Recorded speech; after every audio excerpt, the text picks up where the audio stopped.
Okay? Kahit gaano ka galing mag-dribble, if ikaw yung point guard dito, kailangan kita mo yung buong court. How to stop turnovers. So, individual knowledge again, basketball 101, importante ito. So, bilisan natin.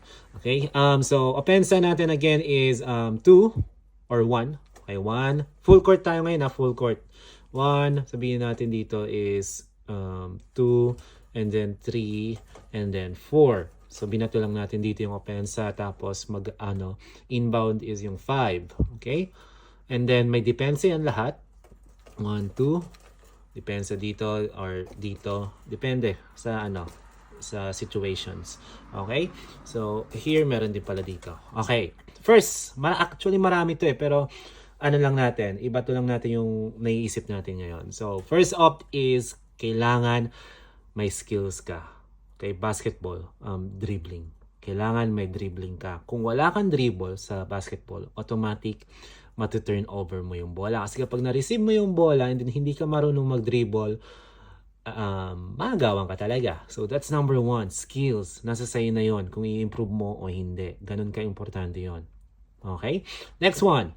As a team naman tayo. Kanina as an individual. Ngayon as a team. First off, pagkapasa sa'yo ng bola, if man-to-man pressure talaga sila, full court pressure sila, wag mong tatagalan yung bola sa'yo. Okay? Kahit gaano ka galing mag-dribble, wag mong tatagalan yung bola sa'yo at sa isang lugar lang. Okay? For example, nag-dribble ka dito, binantayan ka dito, depensa. Nag-dribble ka 1, 2, 3 dribbles, tapos nandiyan ka pa rin, hindi ka umuusad. Automatic matu-turn over yun sa'yo. Mas mataas yung percentage na ma-turn over mo yung bola kasi pwede ka ma-double team or 8-second violation. So, paano yung masusog? Pagkapasa sa'yo, pwedeng no dribble or 1 dribble, pasa sa iba. Okay, 1 dribble pass, 1 dribble pass, 1 dribble pass. Yun yung isang option para hindi ma-turn over yung bola kapag full court press sila. Marami pa yung option na yan, pero yun lang yung natin. Simple knowledge. Again, wag mong tatagalan yung bola sa'yo. Pero na lang kung umuusad ka talaga. Okay, that's number 2. And last one natin ngayon, mabilis lang. Number 3 natin is kailangan kontrolado mo yung pacing mo. Okay? If nasa iyo yung bola dito, ikaw yung number 1, point guard, wag mong hahayaan na yung depensa yung magko-control ng pace mo. Kapag pinipressure ka dito, wag kang magpapapressure. Doon pumapasok yung skills mo sa dribbling. Okay? Kapag mabilis yung kalaban, pwede ka magmabilis and then baguhin mo yung pace mo sa slow pace. Kontrolin mo yung sarili mong pacing. Wag mong hahayaan na yung depensa yung magko-control sa'yo. Kasi once na makontrol ka ng depensa, doon na papasok yung pressure. And kapag nagkaroon ka ng pressure, hawak mo yung bola, doon mo na matuturn over yung bola. Again, kailangan kontrolado mo yung bola, yung sarili mong pacing. Okay? Last one, iba lang natin to. Kailangan nakatingin ka. Okay? Look forward. Not up, not down.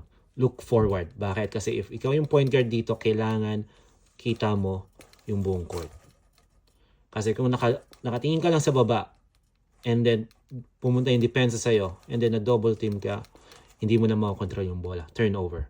Pero kapag naka-look forward ka, kita mo yung buong court dito, pwede mo silang ma-counter. Pupunta ka dito sa left side, right side, o kaya ipapasa mo. Again, that's importante yun talaga. Look forward. Kailangan yung vision mo is nakikita mo yung buong court hanggat maaari. Shoutout po kay Verlene Abellera. Siya po yung nag-ask ng how to stop turnovers. Sa mga gusto pong magtanong at gusto may malaman pa sa basketball, hanggat maaari, tutulungan ko po kayo. Yan, huwag na kayong mahiya. Sayang yung effort natin kapag binibigay natin lahat tapos natatalo lang tayo na natatalo. Okay? Improve natin yung sarili natin. Sama-sama tayo mga. Let's go.